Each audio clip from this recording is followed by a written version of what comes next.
자, 우리 하나님 말씀 보도록 하겠습니다. 자, 오늘 은혜 받으실 하나님 말씀은 요한복음 16장 7절 말씀을 함께 보도록 하겠습니다.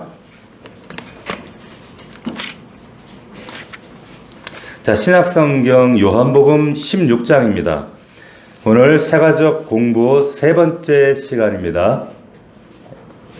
자, 요한복음 16장 7절로 15절. 오늘 굉장히 중요한 말씀을 하기 때문에 여러분 이 말씀 여러분들이 집중해서 함께 교독했으면 좋겠습니다. 제가 읽고 여러분들이 또 교독해서 읽습니다. 그러나 내가 너희에게 실상을 말하노니 내가 떠나가는 것이 너희에게 유익이라. 내가 떠나가지 아니하면 보혜사가 너희에게로 오시지 아니할 것이요 가면 내가 그를 너희에게로 보내리니.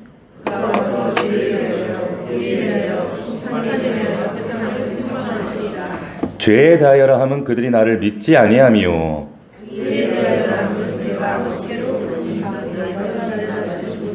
심판에 대하여라 함은 이 세상 금이 심판을 받았음이라.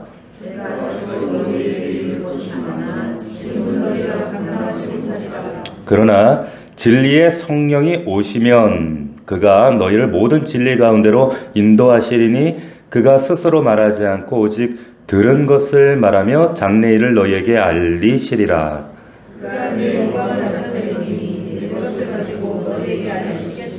다 같이 무릇 아버지께 있는 것은 다 내 것이라. 그러므로 내가 말하기를 그가 내 것을 가지고 너희에게 알리시리라 하였노라. 아멘. 아멘. 나에게 성령님이란. 자, 교재 다 받으셨지요? 없으신 분 손을 들어 표시해 주십시오. 우리 주한이도 있어? 가지고 오세요. 필경돼 있어요. 자, 우리 나눠드린 유인물을 다 확인하시고 펜도 하나씩 챙기시고, 자, 우리 오늘 삼과할 차례인데, 우리가 지난 2주 동안에 아주 중요한 진리를 함께 나눴습니다. 보통 우리가 살아가다 보면 눈앞에 시급한 문제, 급한 문제 때문에 이게 진짜 문제인 것처럼 생각을 해요. 신앙생활도 마찬가지고 우리 인생의 당면한 문제, 그리고 당장 내일 크게 내가 지금 해결해야 될 문제, 이게 중요하다고 생각하는데 사실 그거는 우리의 연약함이고 우리의 한계고 진짜 중요한 것은 따로 있다는 것을 우리가 늘 망각하고 삽니다. 우리가 왜 이 신앙 지금 훈련을 하는가? 이유는 우리 욕심 때문에, 우리의 분주함 때문에 가려져 있던 우리의 시야를 하나님께 다시 한번 0점 조정하는 시간이에요. 그렇기 때문에 중요한 시간입니다. 우리 2주간 복습한 배웠던 내용을 좀 복습을 해드리면, 신앙생활은 어떻게 출발하는가, 교회 오면 출발하는가, 두 가지 꼭 필요하다고 말씀드렸어요. 첫 번째는 우리 히브리서 11장 6절에 있는 말씀대로 하나님께 나아가는 자는 반드시 그가 계신 것을 믿으셔야 돼요. 가정하시면 안 돼요. 믿으셔야 돼요. 자, 하나님이 계신 것을 우리가 믿어야 하는데, 성경은 우리에게 말할 때 죄를 깨닫는 것보다 하나님의 계심, 그리고 그 하나님의 사랑을 깨닫는 것이 먼저다, 이렇게 우리에게 가르쳐 줍니다. 왜 그런가? 우리가 죄를 깨닫는 것도 귀한 일이에요. 하지만 우리가 죄를 깨닫게 되면, 자칫 죄만 깨닫게 되면 어떤 자기 한탄, 자괴감, 그리고 자기 정죄, 죄책감, 여기에만 빠져 계시는 분들이 있어요. 그런데 하나님이 나를 사랑하시는구나, 우리를 사랑하시는 분이구나 라는 사실을 알게 되면 사실은 그것 때문에 죄가 더 통렬하게 싫어져요. 미워져요. 거리를 두게 돼 있어요. 그렇기 때문에 하나님 사랑하는 것이 먼저입니다. 자, 그렇기 때문에 하나님이 나를 사랑하신다. 근데 죄를 깨달으면 물론 교정도 되고, 그리고 뭔가 삶이 좀 개선되는 것 같기도 하지만, 사실은 그 하나님이 사랑이시다라는 사실을 우리가 먼저 깨닫지 못하면 늘 눌려 살게 돼 있어요. 하나님은 사랑이시다는 것. 자, 하나님은 우리 살아계시고 또 우리에게 반응하신다 그랬어요. 그래서 히브리서 11장 6절에도 그가 자기를 찾는 자들에게 뭐 준다? 상 주신다. 이 말은 늘 우리에게 주시는 하나님, 반응을 하시는 분이다라는 것을 말씀하고 있는 거예요. 아, 하나님이 하늘 위에서 나를 뭐 하나 보시는 게 아니라 내 삶 속에 간섭하셔서 반응하시는구나. 이 사실을 성경이 말씀해 주고 있다라고 하는 거예요. 그래서 하나님은 그리고 자신을 우리에게 알려주셨어요. 헤세드와 에메트다. 다시 말하면 하나님은 진실한 사랑이다. 영원한 사랑, 믿을 만한 사랑이야. 변하지 않는 사랑이야. 자기 보이지 않는 하나님의 정체성을 그렇게 모세를 통해 우리에게 알려주셨습니다. 자, 그 하나님이 우리에게 소원이 있다 그랬습니다. 그 소원이 뭐라고 그랬어요? 아버지 노릇하고 싶은 거예요. 다른 거 없어요. 내가 보이지 않는다고 해서 너 나 무시하지 마. 나 너희 아버지 노릇하고 싶은 거야. 하나님의 유일한 소원 그거예요. 아버지 노릇하고 싶으신 거. 아버지. 하나님은 우리가 기도할 때 아버지 한마디면 다 녹아버려요. 여러분들 삶의 내용 구석과 다 아신단 말이에요. 아버지. 그런데 우리가 하나님 앞에 정말 모든 것 다 받고 경험하고 그럼에도 불구하고 하나님 아저씨 이런 분들이 있어요. 끝까지. 그리고 하나님이 뭐 새아빠인 것처럼 계부인 것처럼 이렇게 생각하시는 분들이 있어요. 여러분 왜 하나님이 우리를 사랑하시는데 왜 그 하나님이 아저씨가 될까요? 그 아버지보다 사랑하는 뭔가가 있기 때문에 그래요. 제가 몇 주 전에도 그런 설교했어요. 예수와 상관 있는 이런 믿음을 가지고 귀신도 믿음 있는 거 아시죠? 하나님 살아계신 것도 알고 하나님의 아들인 것도 다 알아요. 근데 뭐 큰 차이점이 하나 있다 그랬죠? 뭐 어떤 차이점? 나와 상관없다는 거예요. 예수는 나와 상관없다는 거예요. 상관이 있느냐 없느냐 그것은 결국 사랑, 관계의 문제예요. 자, 우리 또 이런 얘기를 나눴습니다. 아니 하나님이 아버지 노릇 하신다 그러는데 그럼 세상이 왜 이 모양이야? 꼬라지가 왜 이래? 왜 이렇게 부조리해? 그럼 하나님 때문이 아니라고 말씀드렸어요. 그것은 한 사람 한 사람 인간인들이 짓고 있는 죄. 우리는 아무렇게 어쩌다 짓는 한 번의 죄지만 그것이 모이면 뭐가 된다고요? 죄의 핵폭탄이 된다고요. 그래서 세상이 이런 거지 하나님 때문이 아니다. 그럼에도 불구하고 하나님은 우리를 어떻게 해요? 포기하지 않으세요. 마치 어린아이들이 밖에서 놀다 보니까 흠뻑 더러워졌어요. 그래서 집에 갔더니 엄마가 아들 보고 야, 너 더럽다. 이제 내 아들 아니다. 그러시지 않고 어떻게 해요? 데려다가 씻기고 옷 갈아입히고 다시 안으시는 것처럼 하나님의 그런 사랑, 그 놀라운 지혜가 뭐냐? 우리를 씻기시는 예수 그리스도를 보내주신 거예요. 그 예수를 통해서 우리를 씻으신다는 거. 자, 그러면 예수님이 이 땅에 오셔서 하신 일이 뭡니까? 대속, 랜섬 하셨어요. 우리의 죄를 속량하셨다는 거예요. 강조했습니다, 제가. 뭘 강조했는가? 우리가 죄 때문에 지옥 가는 거 아니에요. 죄 때문에 죽는 거 아닙니다. 뭐 때문에 죽는다 그랬어요? 그 죄로 인한 결과로 나타나는 하나님의 진노, 그 진노도 하나님의 성품이라고 말씀드렸어요. 그 거룩이 죄와 충돌할 때 나타나는 그 진노 때문에 우리가 지옥 가고 우리가 죽는 거지 죄 때문에 죽는 게 아니다. 그러니까 우리가 예수 믿어도 앞으로 죄를 짓잖아요. 그런데 왜 하나님 그걸 용서하시는가? 하나님이 우리에 대한 진노를 멈추셨기 때문에 구원받는 거지 우리가 앞으로 죄를 안 짓는다는 얘기 아니에요. 잘 이해하시고 꼭 기억하셔야 됩니다. 자, 그 예수님을 우리가 어떻게 믿을 것인가? 믿습니다 된다고 믿어져요? 피부 색깔도 달라요. 2000년 전 사람이에요. 유대 사람이에요. 그게 어떻게 믿어져? 세상 사람들이 얘기하면 다 믿으면 좋겠는데 안 믿어진단 말이에요. 무슨 당군 신화 얘기 듣는단 말이에요. 이런 것은 예수 그리스도를 구주로 믿을 수 있도록 그분이 오셔야 돼요. 그분이 누구예요? 성령, 보혜사 성령 하나님이에요. 오늘 이제 그 얘기를 하려고 3과 지금 여기까지 온 겁니다. 그 성령 하나님, 그분은 우리 안에 계시는 하나님이신데 보혜사, 변호사, 변호인 이런 뜻입니다.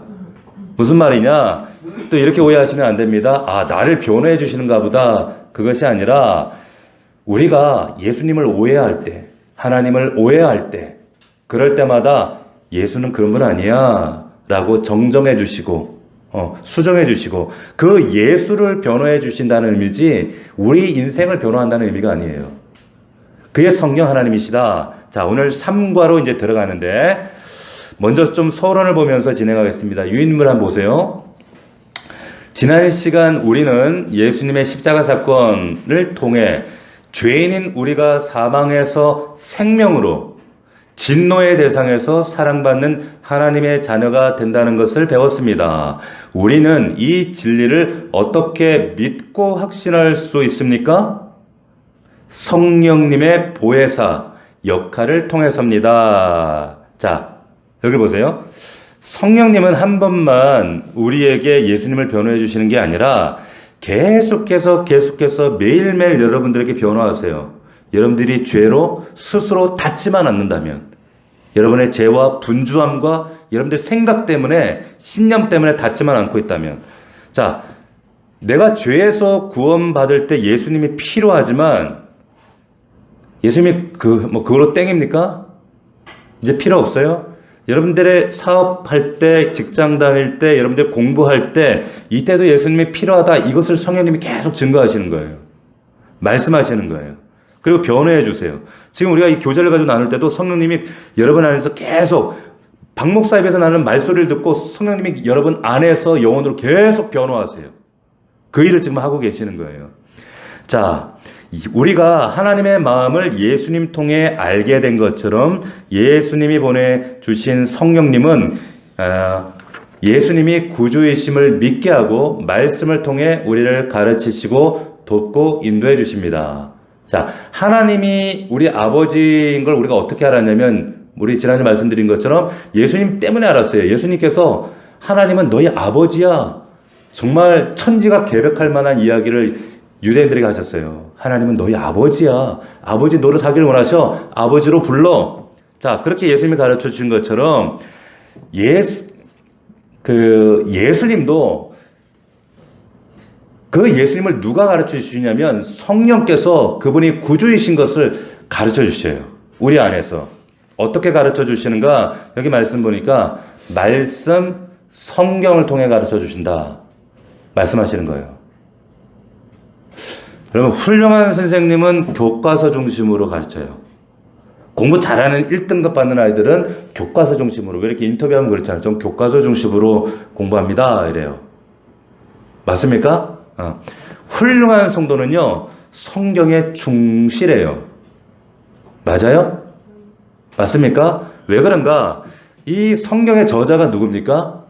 성령 하나님이세요. 그래서 성경은 하나님, 모든 성경은 성령의 감동으로 지어졌다. 이렇게 말씀하고 있어요. 그래서 성령께서 우리에게 어떻게 가르치시냐면 저자 직강으로 직접 가르치셔요.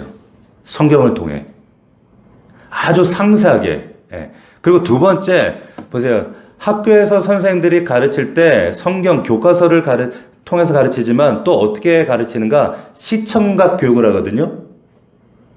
그런데 그 성령님이 사용하시는 시청각 교육실이 뭐냐면 그게 바로 교회예요.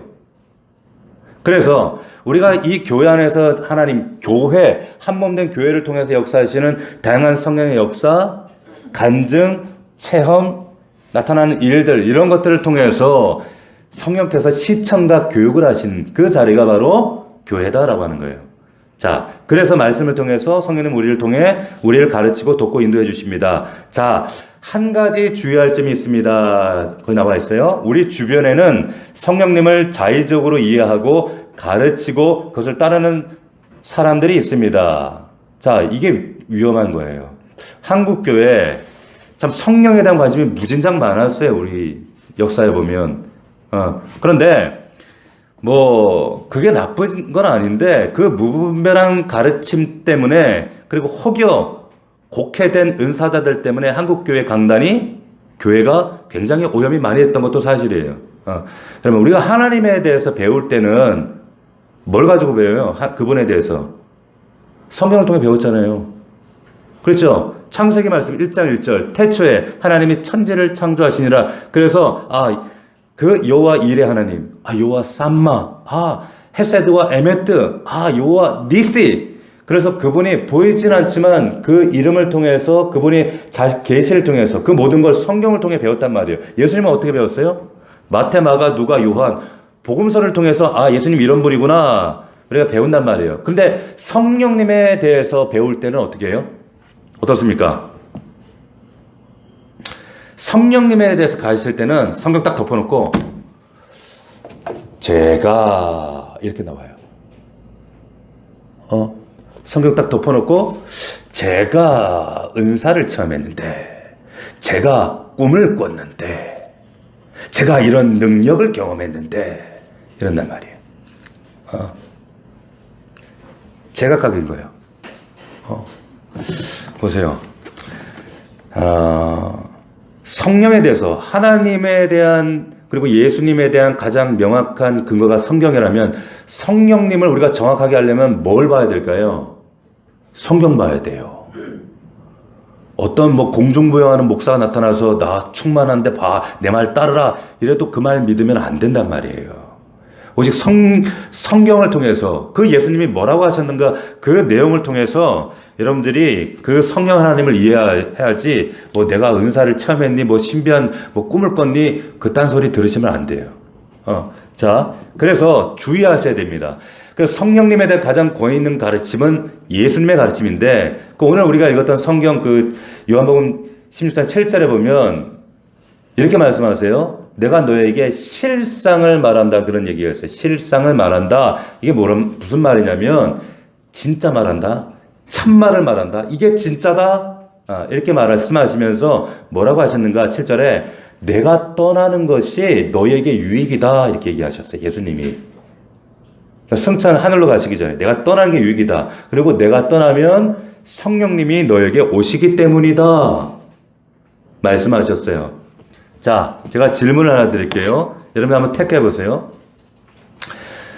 예수님을 한번 보는 것 1번, 눈앞에서 예수님을 직접 보는 것 1번, 2번 성령 하나님이 내 안에 항상 내주하시는 것 1번, 2번 중에 하나만 택하라. 그러면 여러분 뭐 택하시겠어요? 2번.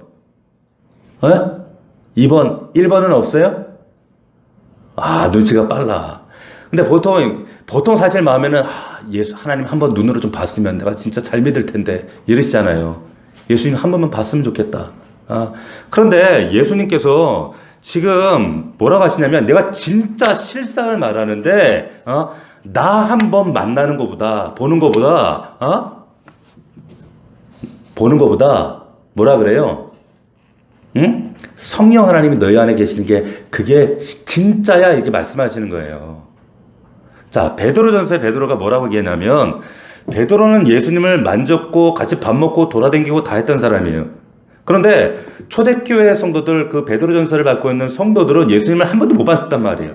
그런데 그 베드로가 뭐라 그러냐면 야, 너희들 진짜 귀하다. 너희들 믿음이 너무너무 귀한데 어떻게 예수님을 한 번도 본 적이 없는데 너희들은 예수님을 사랑하는구나. 그게 너무 칭찬할 만하고 너무 난 부럽다. 이런 얘기를 해요. 무슨 말이에요?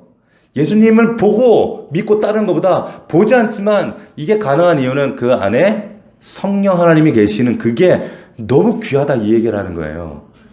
그래서 나 한 번 만나는 것보다, 나랑 같이 있는 것보다 성령님들이 너에게 찾아오시면 훨씬 유익하다. 그러면 그 성령님이 오셔서 우리에게 주시는 유익이 뭐냐? 하시는 일이 뭐냐? 자, 그 말, 여기에 보니까 죄에 대하여, 의에 대하여, 심판에 대하여 세상을 책망하신다. 이런 말씀을 했어요. 많이 들어보셨죠? 근데 성도도 이게 무슨 말인지 잘 이해를 못해. 이게 죄에 대하여, 의에 대하여, 심판에 대하여, 뭐예요? 이게 무슨 얘기인가? 여러분 잘 들으세요. 구약 성경에 보면 하나님께서 자기 자신을 설명하기 위해서, 그리고 자신의 뜻을 알리기 위해서 사람들을 보내요. 세 부류의 사람을 보냈습니다. 첫 번째, 제사장을 보냈어요. 그 제사장을 보내서 하나님은 이런 분이야, 하나님은 사랑이시야 라는 것을 가르쳐 주시기 위해서 제사 제도를 만들고 또한 제사장을 세워서 하나님께 나아가는, 그래서 하나님을 만날 수 있는, 사랑할 수 있는 방법을 알려주셨어요. 그게 제사장이었어요. 그래서 대제사장 아론을 세웠는데 이 대제사장 아론이 얼마 못 가가지고 엉뚱한 짓을 하네? 금송아지를 만드네? 엉뚱한 짓을 하는 거예요. 이후에 많은 제사장들이 우리 말라기 말씀 나누고 있잖아요. 말도 안 되는 제사를 하는 거예요. 하나님 앞에 예배 드린다 하면서 그 앞에서 우상 앞에서 하는 짓 하고 있는 거예요, 막. 자, 그러니까 구약에 보면 온전한 제사장, 온전한 제물이 하나도 없어, 구약에. 그래서 하나님은 어떻게 하시는 거예요? 내가 장차 온전한 제물, 온전한 대제사장을 보내줄게. 이게 구약의 약속입니다. 이게 구약의 약속이에요. 두 번째 보낸 사람이 누구냐면 선지자를 보내요. 선지자는 어떤 사람들입니까? 그들이 하는 일이 뭐냐면 죄를 깨닫게 하는 게 선지자예요. 하나님의 심정을 불어넣어서 이게 죄야 라고 깨닫게 해주는 게 선지자였단 말이에요. 그래서 백성들의 죄를 깨달아 하나님께로 돌이키게 하는 그 일을 하는데 선지자 말 들어요, 안 들어요? 안 듣잖아요. 말 안 듣는다니까? 안 듣는 거예요. 하나님의 음성을 들은 그 모세가 얘기해도, 오죽하면 모세가 해도 안 듣는다니까? 그러니까 오죽하면 모세가 답답해서 이런 예언을 합니다. 훗날 나와 같은 선지자 한 분을 그가 보내실 것이다. 그가 선지자 노릇할 텐데 그때 돌이켜라, 이런 얘기를 해요. 예언되어 있어요. 누굽니까? 예수예요. 자, 그리고 나서 마지막 보내는 사람, 보내신 게 아니라 이제 왕 세워달라 해서 왕을 세우잖아요. 왕의 왕. 그런데 그 왕을, 목자 같은 왕을 세우는데 하나같이 열왕기상 역대상 역사를 보면 하나같이 왕들이 다 실패해요. 다 망해요. 그러니까 하나님이 야, 이젠 이래서 안 되겠다. 에스겔서에서 뭐라고 말씀하시냐면 내가 친히 목자 같은 왕이 되어주겠다, 이렇게 하세요. 자, 그러면 구약 성경의 예언이 뭐냐면 이 구약에 실패한 제사장, 선지자, 왕, 그런데 먼 날, 훗날 이제는 참된 제사장, 참된 선지자, 참된 왕을 내가 보내주겠다. 이게 구약의 예언이에요. 지금 여러분 구약 성경 하나를 다 지금 여러분들이 요약한 거예요. 그런데 안 돼. 자, 그래서 예수님이 이 땅에 오셔서 하신 일이 뭐예요? 제사장의 일을 하시고 선지자의 일을 하시고 왕의 일을 하신 거예요. 세 가지 사역을 하신 거예요. 그래서 히브리서에 보면 예수님께서 내가 제물 되어서 참 제사장이 되어서 단번에 한 번의 제사, 맨날 양 잡고 맨날 소 잡는 것이 아니라 한 번에 자기 자신을 들여서 제사를 드림으로 말미암아 완벽한 제사를 드렸다. 그 얘기를 하시는 거예요. 그리고 내가 선지자 되어서 그 백성들을 의의 자리로 이끌겠다. 그리고 내가 진정한 왕이 되어서 이 땅을 다스리고 심판주로 이 땅을 통치하겠다. 이것이 바로 제사장, 선지자, 왕이라는 거예요. 자, 그러면 성령께서 하신 일이 뭐예요? 그러면 보혜사 성령님이 뭘 변호하신다는 얘기예요? 이거 변호하신다는 거.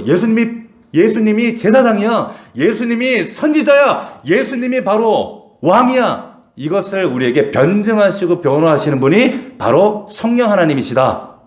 그분이 어디 계시다는 거예요? 내 안에. 여러분이 무시하지만 않으면 이거 다 들린단 말이에요. 자, 굉장히 중요한 얘기를 드리는 거예요. 그래서 진짜 성령 하신 일은, 성령 충만한 사람은 그래서 예수가 충만한 사람인 거예요. 여러분 이거 잊으시면 안 됩니다. 자꾸 신비한 은사가 어떻고 방언을 하니 못하니 예언하니, 그런 거는 여러분들이 그분께만 붙어 있으면 그냥 자연스럽게 줄만한 사람들에게 주시는 거예요. 자연스럽게 나타나는 거예요. 자, 이제 질문 들어가 보겠습니다. 1번. 제가 질문하면 여러분들이 답을 해주시면 됩니다. 자, 우리에게 성령님이 필요한 이유는 무엇입니까?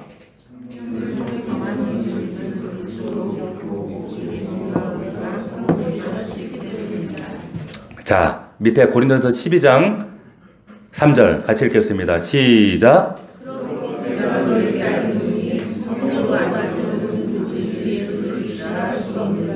자, 성령님이 우리에게 필요한 이유가 두 가지인데, 예수님을 나의 구주로 고백하게 하셔요. 내가 하는 거 아니에요? 그분이 믿음 주셔서 성령의 역사입니다. 두 번째, 성령님과 우리를 연합하게 하십니다. 상호 연합. 연합하시는 일을 그분이 하세요. 성령이 아니고는 예수님을 나의 구주입니다. 이것은 절대 되어질 수가 없어요. 이 말 잘 기억하셔야 됩니다. 여러분, 성령이 없어도 우리가 연극 대사 치듯이 예수님은 나의 구주입니다. 이렇게 연극 대사 칠 수 있어요, 없어요? 있어요. 연극 대사 치듯이 할 수 있다니까요. 솔직히 우리 찬양할 때도 성령의 은혜 없이 그냥 앞에서 노래 부를 수 있어요. 이 자리에 찬양하는 사람들은 그냥 찬양하시면 안 돼요. 정말 금요일 하나님 앞에 기도하시고 찬양하셔야 돼요. 왜냐하면 이 자리는 자기 노래 실력하는 자리가 아니거든요. 뭐 아시겠지만 우리 노래 그렇게 잘하지 않잖아요. 우리 찬양하는 사람들. 그런데 그 영혼의 고백을 하는 거예요. 신앙 고백을 한단 말이에요. 예. 그렇기 때문에 금요일 나와서 하나님 앞에 기도하고 안 하고에 따라 찬양의 내용. 어떨 때는 제가 찬양 안 했으면 좋겠다 이럴 때도 있어. 하나님이 그 안에서 일하시기 때문에. 자, 근데 보십시오. 근데 여기서 말하는 성령이 아니고서는 누구든지 예수를 주시라 할 수 없다. 이 얘기는 이런 의미입니다. 내 전 존재, 전 인격, 내 모든 삶을 걸고 예수님이 정말 내 인생의 주인으로 고백하는 건 이건 성령이 아니고는 절대 안 돼요. 엄마가 시킨다고 해서 되는 거 아니에요. 억지로 한다고 되는 거 아니에요. 사람들은 자기 인생의 주인을 다 자기라고 생각합니다.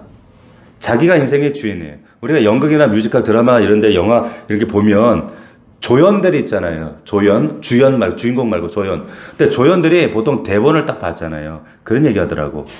나도 주인공 하고 싶은데. 그러니까 이 조연들이 어떻게 해요? 이 주인공 대본을 자기도 막 한번 해봐요. 언젠가 나도 주인공 되지 않을까? 그리고 연극이나 뮤지컬 하는 사람들은 혹시 주인공이 아파서 못 나올 때, 그럴 때 내가 기회를 잡을 수 있지 않을까? 내가 주인공 자리에 설 수 있지 않을까? 그러면서 막 대사를 연습한단 말이에요. 제가 왜 이런 말씀을 드린가 하면 우리가 꼭 그렇게 살아요. 꼭 그런 식으로 살아요. 성령이 우리에게 감동하실 때 예수님은 나의 주인이십니다 라고 고백한다는 건 이런 의미입니다. 내 평생의 주연은 예수이시고 나는 조연입니다. 이런 얘기하면 여러분들 얼굴이 참 어두워져요. 서글퍼져요. 왜? 나는 태양이고 싶은데. 내가 주인공이고 싶은데. 근데 이런 고백이 가능하려면 성령께서 오셔야지만이 가능해요. 제가 가끔 결혼식 주례를 간다든지 하면 이제 사회자가 꼭 그러더라고. 오늘의 이 결혼식의 주인공 신부 입장 그래요. 근데 여러분 결혼식의 주인공이 왜 신부예요? 왜 신랑입니까? 왜 신랑 신부가 결혼식의 주인공이 돼야 돼요? 여러분 행복한 가정은 신랑이 주인공 되고 혹은 신부가 주인공 되는 것이 아니라 내가 주인공이 아니라는 사실을 고백할 때 진짜 행복한 가정 되는 거예요. 이게 성경적 가치관이에요. 내가 주인공 되려고 하니까 서로 싸우지. 애를 낳았어요? 내 자식이니까 내 맘대로 해야지. 내 혈기대로 내 맘대로 혼내고 아니요 성경대로 양육하시는 거예요. 그러니까 내가 주인공 되고 내가 캐스팅 되려고 막 발부둥 치려고 하면 할수록 우리가 경험하게 되는 건 뭐예요? 나 부질없구나. 안 되는구나. 내 인생에 내가 주인이 아니라는 거 우리가 얼마나 조금씩 철들면서 깨닫잖아요. 그래서 진짜 주인이 필요하구나 뼈저리게 느끼게 됩니다. 교회에 와서 여러분 교회에 보면 우리 교회는 그런 분들이 한 분도 없는데 교회에 와서 자기가 주인공 되려고 하는 분들이 있어요. 소위 말하면 교회 오래 묵었다는 분들이.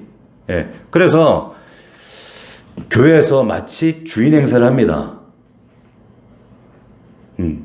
보세요. 교회라는 곳은 세상의 어떤 조직, 공동체와 달리 유일하게 보세요. 조연으로 만족하는 사람들이 모여서 주인공 되신 예수를 위해서 조연 역할로 만족하면서 그래서 하나님의 일들을 정말 세상의 아름다운 그 증거가 아니라 영적인 사건들을 만들어내는 유일한 공동체가 교회예요. 왜? 조연들이 모여있기 때문에. 이 모든 일을 누가 하시는가? 성령이 하신다라고 하는 거.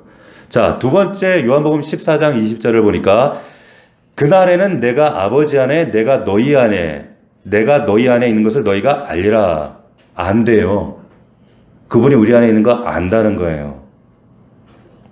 자, 그날은 뭐냐면 성령님이 우리에게 오시는 날을 말합니다. 그날은 예수님이 우리에게 연합되었어요. 그러면 내가 예수 안에, 예수가 내 안에, 우리 안에 연합이라는 사건이 이루어져요. 이 연합이 이루어지면 하나님께서 끊임없이 말씀하세요. 세미하게. 환경을 통해, 말씀을 통해, 옆 사람을 통해, 아내와 남편을 통해 계속 말씀하셔요. 이게 왜 이러지? 왜 이렇게 말씀에, 그 말씀이 떠오르고, 왜 자꾸 나 이런 감동 주셔가지고, 나를 마음에 이렇게 부담하게 하시지? 이건 왜 그런 거예요? 연합케 하신 증거로 나타나는 현상이에요. 보세요. 우리 그 부모님들이 어디 가서 이제 좋은, 괜찮은 처녀총각, 좋은 신랑 신부가 만나면 어떻게 해요? 우리 아들, 딸 짝져주면 좋겠다. 누구 조카 며느리 짝져주면 좋겠다. 그래가지고 막 그러잖아. 야, 한번 만나봐라. 이 총각 한번 만나봐라. 이 아가씨 한번 만나봐라. 저런 아가씨 진짜 없다. 그런데, 그런다고 만나요? 없던 사랑이 싹이 터요? 안 그래요. 안 봐! 싫어! 막 이런다고. 뭐 혼자 산대, 요즘 애들은. 아무리 우리가 가머니설로 이런 말 좋은 말 다 해도 안 듣습니다. 그런데 사랑이 싹 트면 붙지 말라도 붙잖아요. 마찬가지로 성령이 아니고서는 예수님하고 친해지고 싶어도 친해질 수가 없어요. 성령 하나님이 오셔야 된다는 거예요. 교회 안에 이상한 진화로 믿는 사람이 있습니다. 영적 진화론. 뭐냐? 교회 오래 머물다 보면, 교회 그래도 오래 다니다 보면, 교회 오래 있으면, 그럼 성화도 되고, 그리고 이제 연합되고 그러지 않겠어요? 그럴 것 같으면 교회 와서 숙박하지. 숙박하면 그러면 다, 오래 있으니까 다 그렇게 성화하겠네? 미신입니다. 절대 그런 일이 일어나지 않습니다. 애들 그냥 어릴 때 부모 따라서 오지만 처음에는 부모의 영이 강하니까 부모의 영에 이끌려오지만 이제 지 영이 커져봐요. 안 들어요. 안 된단 말이에요. 그렇기 때문에 이게 부모가 눈물로 기도하는 거예요. 하나님, 머리 더 커지기 전에 저들이 하나님 만나야 됩니다. 지가 주인되어 살면 큰일 납니다. 이거 훈련시키는 자리가 우리 교회란 말이에요. 그래서 정말로 하나님께서 우리를 감동하시면 주님이 나의 주인입니다. 이런 고백이 되어지고 그 사랑이 내 안에 넘치게 되면 그 사랑 때문에 그분과 연합하는 것이 가능해져요. 놀라운 일이. 이건 하나님의 선물입니다. 자, 두 번째 질문입니다. 성령님은 어떻게 예수님을 믿게 하십니까? 읽으셔요. 2번. 자, 앞에 나눴어요. 자, 이 세 가지는 사실 하나입니다. 죄와 의와 심판에 대한 진리는 뭐냐? 모두 말씀드린 것처럼 예수님에 대한 증거예요. 요한복음 15장 26절 나와 있죠. 같이 읽겠습니다. 시작.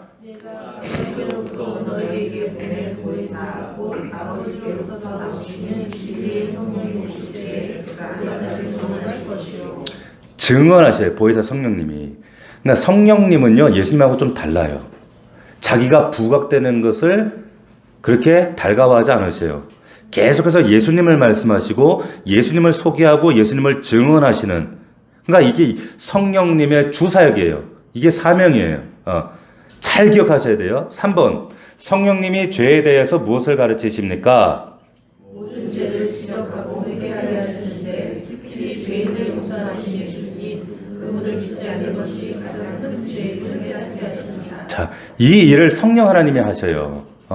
죄에 대해서 책망하시는데, 자, 이 죄는 두 가지를 의미하는데, 하나는 객관적인 죄가 있고 주관적인 죄가 있어요. 우선 객관적인 죄는 뭐냐면, 여러분, 이 시대는 죄를 죄라고 파악하기가 굉장히 어려운 시대가 됐어요. 죄도 죄라고 말하기가 어려운 시대. 무슨 말이냐면, 예를 들어서 언제부턴가 보세요. 틀렸다는 말을, 이 말을 못하는 시대가 되어버렸어요. 굉장히 주저하는 시대가 됐습니다. 그러니까 틀렸다는 말 대신 이제 뭘 합니까? 다른 거야, 이렇게 얘기하는 거예요. 그럼 잘 보세요. 여러분 많이 들으시잖아요. 틀린 게 아니라 그건 다른 거다. 그건 나쁜 게 아니라 그건 그냥 선택이다. 지향이다. 이렇게 가르쳐요. 이게 마치 성숙하고 관용인 것처럼 이렇게 가르친단 말이에요. 우리 아이들은 그대로 또 따라가요. 자, 선을 악이라고 얘기하고 악을 선이라고 얘기하는데 예? 그걸 따라가는 거예요. 이게 다른 겁니까, 단순히? 여러분, 이건 틀린 거예요. 이거 옳지 않은 거예요. 그런데 성령께서 이건 죄라고 하실 때 분명히 성령을 통해 우리에게 알게 하시는 거예요. 프린스턴의 어떤 교수가 굉장히 재밌는 책을 썼는데 뭐냐면 개소리에 대하여라고 하는 책이 있어요. 개소리에 대하여. 이분이 그 책에 양해하고 들었어요. 뭐라고 하냐면 이 시대 사람들이 다 개소리 한다는 거예요. 저들이 꺼내놓고 있는 궤변들이 얼마나 말도 되지 않는가. 예를 들어서 사람들이 말하는 정직이라고 하는 개념에 대해서 고발을 하는데 뭐라고 하냐면 이런 겁니다. 여러분, 정직이라는 건 뭐예요? 정직이라는 것은 잘 들으세요. 진리, 참에 대해서 끝까지 충직하게 올곧게 그것을 견지하는 걸, 그걸 정직이라고 얘기해요. 맞습니까? 진리에 대해서 견지하는 거예요. 그런데 요즘에는 그 정직을 현대 사람들은 뭐라고 하면 자기 자신에게 충실한 것을 정직이라고 얘기해요. 개소리 하지 말라는 거예요. 프린턴 교수가. 개소리다. 여러분, 내가 가지고 있는 고집을 끝까지 붙들고 있는 게 그게 정직한 거예요? 응? 왜곡되어 있는데, 잘못되어 있는 거 아는데, 근데 초지일건 그거 끝까지 붙들면 그게 정직한 거예요? 개소리라는 거예요. 말도 안 되는 소리라는 거예요. 성령께서 오셔서 우리에게 하신 일이 뭐냐? 그런 시대 정신 때문에 끌려가는 것이 아니라, 사주에 끌려가는 것이 아니라, 죄는 죄야! 라고 말씀하시는 거예요. 그건 정직 아니야! 그건 진리가 아니야! 라고 말씀하실 때, 아멘! 우리는 할 수 있으셔야 돼요. 이게 그리스도인인 거예요. 무슨 성적 지향을 말하면서 그걸 마치 관용이라고 얘기해요. 틀린 거예요. 우리는 그들을 미워하지 않아요. 저주하지 않아요. 그러나 그들이 가지고 있는 그런 개념은 우리가 단호하게 죄는 죄라고 얘기할 수 있어야 된다는 거예요. 예수님께서 오셔서 하신 게 이런 일들이었어요. 사두개인 바리새인들이 율법 철저히 지키잖아요. 근데 이 사람들이 뭐라고 하냐면 자기들은 형제 사랑한대, 구제한대. 근데 예수님이 뭐라고 하시냐면, 야, 그게 무슨 사랑이냐? 야, 니네들이 구제한다면서 사랑한다면서 원수 사랑하니? 원수는 구제하니? 이렇게 지적하시거든요. 무슨 말이에요? 너희가 선을 행하긴 하는데 그 선은 기껏해야 선택적 성이라는 거예요. 선택적인 선행. 그리고는 자기가 선하다고 착각하는 거예요. 선을 행하는데 네가 불편한 사람, 네가 싫은 사람한테는 왜 선을 못 행해? 지금 그 얘기 하시는 거예요. 살인하지 않았습니다. 나는 도둑질하지 않았습니다. 예수님 뭐라 그러세요? 야, 근데 너 형제는 미워하잖아. 그 미워하는 것도 죄라니까? 지적하시는 거예요. 야, 형제 거 탐내잖아. 그건 죄라고 생각하지 못하니? 말씀하시는 거예요. 자, 예수님이 하신 것처럼 성령님도 똑같은 일을 하십니다. 우리 시대 착각하는 건 틀린 걸 틀리다고 얘기를 못 하는 거예요. 여러분, 말씀을 통해 그걸 분별하셔야 돼요. 깨달으셔야 된단 말이에요. 그게 마치 관대한 사회고, 그게 마치 그런 것처럼, 좋은 것처럼 성령님은 철저하게 우리에게 지적하시는 겁니다. 근데 죄만 지적하시는 것이 아니라 우리가 죄인임을 깨닫는 순간, 죄의 크기의 그 통렬함을 우리가 깨닫는 순간, 내 한계를 처절하게 깨닫는 순간 뭘 알게 하시냐면 이 죄덩어리인 나를 위해서 예수님이 오셨는데 내가 그 거부했던 죄인이구나 라는 사실을 깨닫게 하시고, 예수 믿지 않는 게 왜 죄인가? 그게 왜 큰 죄인가? 자, 마태복음 12장 31절 우리 3번 한번 읽어보겠습니다. 시작. 그러므로 내가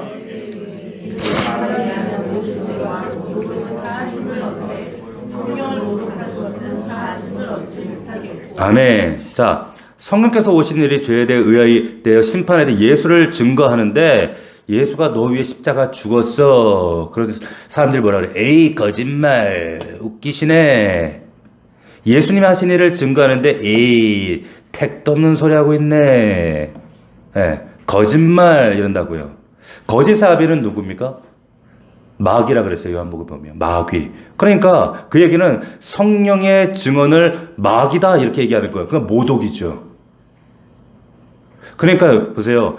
죄는 다른 죄는 용서가 되는데 성령 모독한 이 죄는요 용서가 안 되는 거예요. 용서할 방법이 없습니다. 예수님 오셔서 2번 죽어도 안 돼요 이거는. 자 그렇기 때문에 이게 성령께서 죄를 깨닫게 하시는 사역이다라고 하는 거. 두 번째 4번 질문하겠습니다. 성령님이 의에 대하여 가르치신 것은 무엇입니까? 하나님이 인정하는 죄인은 우리의 선행이 아니라 죄인을 위해 생지 못하신 예수님을 믿는 것이다. 자 우리가 의 그러면 세상 사람들이 이렇게 생각해요. 법 잘 지키는 것, 그리고 뭐 선을 행하는 것, 그리고 뭐 의인이 뭐 착한 일을 해가 선행한 것, 이걸 의라고 생각하는데 성경에서 말하는 의는 그런 의가 아니에요. 난 법 없이 살 수 있어 이렇게 말하시는 분들 있잖아요. 근데 그런 그 내용을 가만히 들어보면 사실은 선택적 선행, 선택적 법, 아니면 자의적 법이에요. 온전할 수가 없습니다. 원수들에게 뭐 선행 행하지 않는데, 자기 불편한 사람한테는 구제하지 않는데, 그게 무슨 선행이에요, 의예요. 그러니까 예수님도 야 의인을 위하여 죽는 일이 종종 있지만 악인을 위하여 죽는 일은 없어 말씀하시는 이유가 그래서 그런 거예요. 그래서 로마서 3장 뒤에 넘어가면, 자 여러분 유임을 뒤에 보면 로마서 3장 21절 이런 말씀이 나와요. 한번 읽어보겠습니다. 시작. 아멘. 그래서 율법, 우리가 가지고 있는 세상에 이런 율법 외에 한 의가 나타났어요. 그 의가 뭐냐? 그 의가 뭐냐면 여기 보니까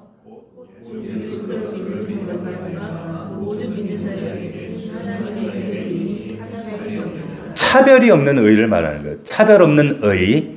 세상에서 말하는 의가 아니. 그 의가 뭐냐면 바로 예수 그리스도를 말하는 거예요. 그 예수 그리스도를 믿는 순간 여러분들 안에 의가 칭의 되는 거예요.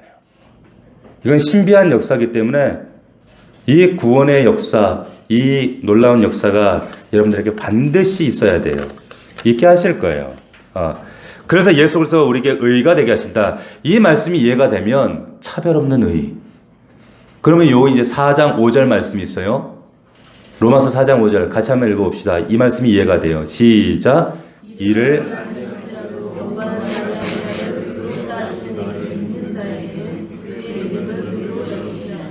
여러분 이거 이해돼요? 이 말씀 이해되세요? 일하지 않는 자한테 월급 준대요. 게다가 보너스까지 준대요. 이거 이해됩니까? 경건하지 않은데 상을 준대. 내가 가지고 있는 이 인과응보적 이 사이클 가지고는 이해가 안 된다니까. 이 차별 없는 의, 예수 그리스도 의가. 그러니까 근데 성령께서 이거 자꾸 설득하시는 거 아니야. 예수 그리스도의 의. 근데 우리 안 넘어가거든. 왜 저놈의 새끼는 하나님 지옥 안 데려가시나? 안 넘어가는 거예요. 왜? 내가 쟤보다 더 의롭거든. 난 쟤보다 1시간 더 먼저 왔거든. 난 쟤보다 더 일 많이 했거든. 난 저 사람보다 법 더 잘 지키거든. 근데 왜 쟤는 하나님 안 불러가시나 이러는 거예요. 자, 하나님이 너에게 주신 의는 차별이 없는 의야. 예수 그리스도 의는. 놀란 은혜. 이 은혜를 경험하면 은혜 때문에 살게 돼요. 5번째 질문입니다. 5번. 성령님은 심판에 대해 무엇을 가르치십니까? 부활하시고 심판하신 예수님이 지금도 세상을 다스리시며 모든 사람과 사단을 심판하는 분이라는 것을 알게 하십니다. 예수님 십자가 죽으셨어요. 당시 사람들도요. 아이고 저 저주받아 죽었네. 매달 저기 비참하게 죽었네. 죄인이라고. 왜 나무 달려 죽었으니까. 그런데 많은 사람이 그런 오판했지만 예수님께서 그거 틀렸다고 얘기하시는 거예요. 뭘로? 부활로. 다시 살리심으로. 그래서 그 아들 예수를 하나님 보호자 우편에 앉히심으로 부활케 하셔서 야 그거 너희들 착각이야 오해야. 그리고 그분을 통해서 우리를 심판하시는 심판주로 세워주시는 거예요. 세상의 모든 악인들과 심지어는 사단까지 심판하시는 날이 와요. 우리는 세상에서 인간들은 선지자 노릇하고 싶어. 자기가 제사장 노릇하고 싶어. 자기가 왕 되고 싶어 하세요. 근데 다 실패했어요. 진짜 참 제사장, 참 왕, 참 선지자는 누구세요? 예수 그리스도밖에 없어요. 구약의 그 실패 역사를 보여주는 게 구약 성경이란 말이에요. 자, 6번 질문 가겠습니다. 또한 성령님은 언제 어떻게 우리에게 도와주십니까? 사랑하고 기대하고 담기 원하는데 말씀을 믿고 사랑의 열매를 맺어 세상을 이기게 하십니다. 우리 성도님들 가운데 그렇게 한탄하시는 분들이 많아요. 하나님은 왜 난 안 도와주시나? 왜 내 통장에 1,000,000원쯤 안 꽂아주시나? 저 김집사 박집사는 도와주는데 왜 난 안 도와주나? 왜 그럴까요? 하나님 차별하시나? 하나님 주무시나? 왜 그런지 한번 생각해 보셔야 돼요. 하나님은 왜 날 안 도와주시나? 여러분 자녀들이, 여러분 아들이, 딸이 여러분들 와서 엄마, 아빠, 내가 진짜 지금 너무 중요한 일을 해야 되는데 자본금이 필요한데 자본금 주실 수 있어요? 얘기해봐. 내가 필요하면 줘야지. 아빠가 엄마가 여유 있으면 줘야지. 뭐 할 건데? 무슨 일 할 건데? 이거 정말 중요한 건데 정말 꼭 해야 되는데 엄마 꼭 도와줘요. 아빠 진짜 꼭 도와줘요. 근데 그게 뭔데? 도박이요. 그럼 도와주겠어요? 안 도와주겠어요? 하나님 정말 내가 요즘 몸이 좀 엄마 내가 몸이 좀 요즘 기력이 떨어져가지고 진짜 좋은 영양제가 있는데 내가 꼭 먹어야 돼. 그래 사줄게. 뭔데? 여유 있으면 사줘야지. 뭔데? 마약이요. 사주겠어요? 안 사주겠어요? 물어보는 많아요. 정말 여러분들이 하려는 일이 내가 물어보라 그랬잖아요. 물어보라고. 근데 그 여러분들의 일이 하나님 나라와 그 하나님의 의와 하나님 입장에서 볼 때 여러분들 영혼에게 그게 유익인가? 그냥 물어보지도 않고 저지르고 엎지르고 도박하듯이. 여러분 그게 하나님 앞에 유익이 되는가? 하나님 나라의 의에 합당한가? 여러분들 정말 그 하나님과 바른 관계에 사랑하심과 그분을 닮고 그 나라와 의를 구하면 무한히 도와주시는 분이 우리 아버지예요. 무진장하고 싶다니까 정말. 못해서 안 달라신 분인데 맨날 엉뚱한 거 달라고 하잖아요. 요한일서 4장 5장 4절 있습니다. 시작. 무릇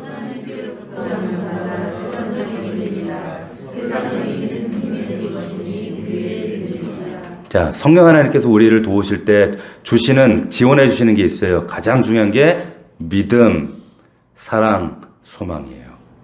그 중에 제일은 뭐다? 사랑이에요.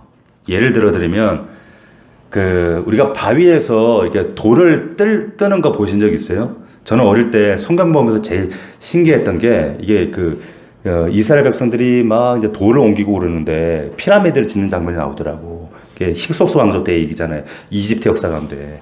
근데 거기에 보면 아니 그 큰 돌 3m, 5m, 10m 큰 돌을 어떻게 이렇게 반듯하게 잘랐지? 이거 어떻게 옮겼지? 아니 어제 100m 높이까지 어떻게 쌓았지? 이게 너무 궁금했어. 여러분 안 궁금했어요? 어떻게 했어요 그거? 근데 다큐멘터리를 제가 우연히 보다가 제가 무릎을 딱 친 게 있었는데 그게 뭐냐면 그 돌을 어떻게 뜨냐면 어떻게 하는가 제가 가만히 봤더니 정을 갖다가 큰 돌에 구멍을 찧어요. 정을 찝니다. 구멍을 뚫더라고요. 띄엄띄엄 구멍을 띄어요. 거기에다가 나무 못을 박습니다. 나무 못을 박아요 갖다가. 근데 거기다 구멍을 뚫고 나무 못을 박아요. 그리고 나서 뭘 할까요? 거기다가 물을 붓더라고요. 물을 부어요. 근데 물을 부으면 잠시 후 나무 못이 어떻게 돼요? 불어요. 팽창해요. 그러니까 나중에 진짜 신기하더라고요. 고작 그 나무 못이 불었는데 얼마 후에 큰 바위가 돌이 쩍 하고 갈라지는 거예요. 자. 제가 그걸 보면서 이런 생각을 했어요. 우리 성도들이 세상을 믿음으로 이긴다는 건 이런 거예요. 여러분들은 되게 세상을 이길 때 뒤지기 한판, 유도의 한판처럼 이렇게 없기를 원해요. 한판. 하나님 그렇게 하시는 게 아니에요. 아까 우리 찬양했지만 역전되리라 거기서 막 여러분 크게 부르잖아요. 근데 여러분들 생각하는 그런 유도 한판이 아니라니까. 성도는 여러분 고난은 면제되지 않아요. 그 고난의 현장 가운데 하나님이 부르시는데 그 고난의 현장에서 여러분들을 깊이 오래도록 인내하게 하세요. 마치 정으로 구멍 뚫듯이 구멍을 뚫고. 근데 그 고난의 현장 그 자리에서 거기다가 못을 박아요. 어떤 못을 박아요? 나무 십자가 박는 거예요. 거기다가 나무 못을 박는 거예요. 그러면 그때 이제 어떤 일이 일어나는 줄 아세요? 거기에다가 성령께서 믿음이라는 불을 부어요. 사랑을 붓습니다. 근데 사실은 사랑이 먼저더라고요. 아, 그렇구나. 사랑이라는 물을 딱 붓잖아요. 그러면 그 큰 돌, 세상이라고 하는 그 큰 돌이 눈앞에서 쩍 갈라져요. 이게 세상을 이기는 믿음이라는 거예요. 이런 방식으로 일하세요. 여러분 노래 가사처럼 유도 한 판에 역전 한 방 이런 거 꿈꾸지 마세요. 이 믿음이야말로 세상을 이기는 믿음이다. 이 믿음을 말씀하시는 거예요. 성령께서 우리에게 이 믿음을 주신다. 봐라, 요한 1서 5장에서 하시는 말씀이 봐라, 하나님께서 난 사람은 세상을 이긴다. 세상을 이기는 승리는 뭐냐? 이 믿음이다 말씀하시는 거예요. 그렇게 성령께서 우리를 도와주신다. 그러면서 한켠에 여전히 하나님 그냥 통장에 한 1억만 딱 꽂아주시면, 로또 당첨되면, 그런 일은 절대 없어요. 에베소서 3장 7 여기 나와 있죠. 17절 말씀 읽겠습니다. 시작. 사랑 가운데서 뿌리가 박히고 터가 굳어져서 지식에 넘치는 그리스도의 사랑을 알고 그 너비와 길이와 높이와 깊이가 어떠함을 깨달아 너희에게 충만하게 하시기를 구하노라. 아멘. 그 예수 그리스도의 사랑을 경험하잖아요. 사랑이 이기게 되어 있어요. 자, 일곱 번째입니다. 우리 7번 읽겠습니다. 시작. 신으며 인도하는 것을 어떻게 할 수 있습니까? 대답 시작.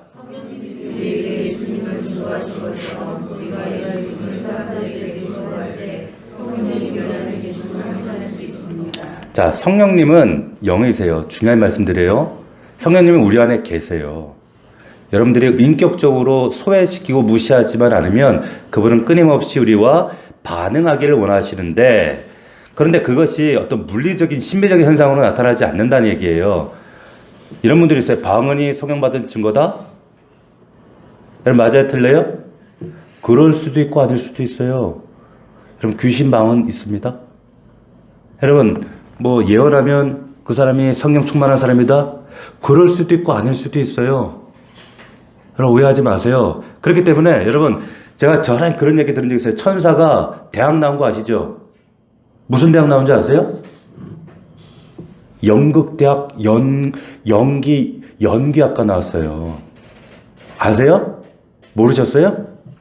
자기를 광명의 천사, 예수님이 그랬죠. 광명의 천사로 자기를 가장한다고. 연기한다니까요. 그러니까 얼마든지 이거 성령인 것처럼 연기할 수 있단 말이에요. 예수님이 니고데모에게 뭐라 그랬어요? 성령으로 난 거듭난 것을 얘기할 때 니고데모 반문해요. 아니 어떻게 뭐 거듭날 수 있습니까? 다시 두 번 태어날 수 있습니까? 그랬더니 그게 성령으로 태어난다는 게 무슨 의미입니까? 이렇게 얘기했더니 예수님이 얘기하시잖아요.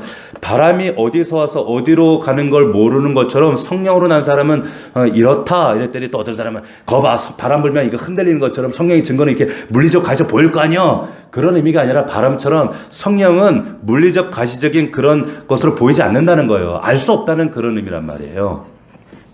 그런데 알 수 있는 증거가 하나가 있어요. 그게 뭘까요? 성령님이 오셔서 우리에게 하시는 게 뭐예요? 뭐라 그랬습니까? 죄에 대하여 의에 대해 심판에 대해서 예수로 증거한다 그랬잖아요. 그렇기 때문에 성령이 그 안에 있는 사람의 유일한 증거 단 하나 뭐예요? 예수를 증거하는 사람인가?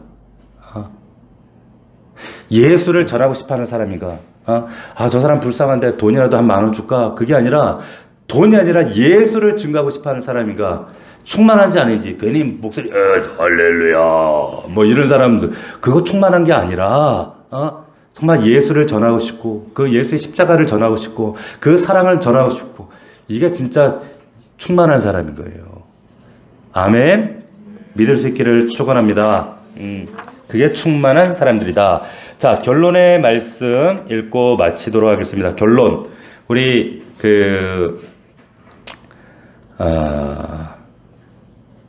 자, 마치면서 있죠. 당신은 거기 있죠. 같이 읽겠습니다. 당신은 시작. 성령님을 개인적으로 경험하였습니까?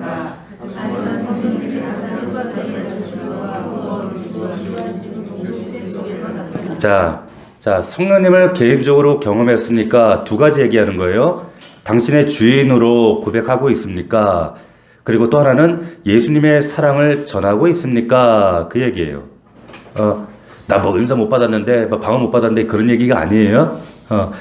자, 하지만 성령님의 가장 효과적인 가르침과 후원, 인도하심은 교회 공동체 안에서 나타나는 겁니다. 시청각 자료실이 여기에요. 그래서 평안에 매는 줄로 성령이 하나 되게 하신 것을 힘써 지키라. 즉 성령님은 교회 공동체를 후원하고 위로하심으로 하나님과 예수님을 드러내고 세상을 이기는 승리를 경험하게 하십니다. 다음 시간에 우리 교회와 우리 자신의 소중한 역할에 대해 배우게 하실 것입니다. 이렇게 되어 있습니다. 아멘. 정리하겠습니다. 가장 권위 있는 가르침은 예수님 가르침입니다. 죄에 대하여, 의에 대하여, 심판에 대하여. 어떤 의미인지 말씀드렸어요. 예수 충만한 사람이 성령 충만한 사람이에요. 자, 그리고 성령께서 우리에게 하시는 죄에 대해서 틀리다고 할 때 우리는 틀리다고 말해야 돼요. 다르다 하면 안 돼요. 그게 절대 관용이 아닙니다. 그것은 성령을 모독하는 일이 돼요. 진짜 믿음은 어떤 믿음인가? 하나님 내 원하는 거 안 도와주세요. 그것이 아니라 왜 나를 고난 중에 몰아넣으시는가? 여러분 삶 속에 깊이 나무못이 박혀야 돼요. 그래야 불어요. 사랑을 부어주시고 믿음을 부어주시고 그것으로 여러분들이 이기게 되어져요. 성령 충만, 정말 그 예수로 충만해서 살아갈 수 있는 저와 여러분들이 다 되시기를 주의 이름으로 축복합니다. 축복합니다. 기도합시다. 제가 기도하겠습니다. 하나님, 우리 아버지 고맙습니다. 성령 하나님, 다소 낯설고 어색하고 그분을 인격적으로 대우해드리지 못해서 얼마나 계면쩍을 때도 많고, 그렇지만 그 하나님이 우리 사랑하는 성도들 안에, 마음 안에 거하고 계심을 믿습니다. 하나님, 그 하나님을 인격적으로 대우하게 하시고 날마다 성령 충만한 우리 넘치는 교회 성도들 될 수 있도록 인도하여 주옵소서. 예수님의 이름으로 기도하옵나이다. 아멘.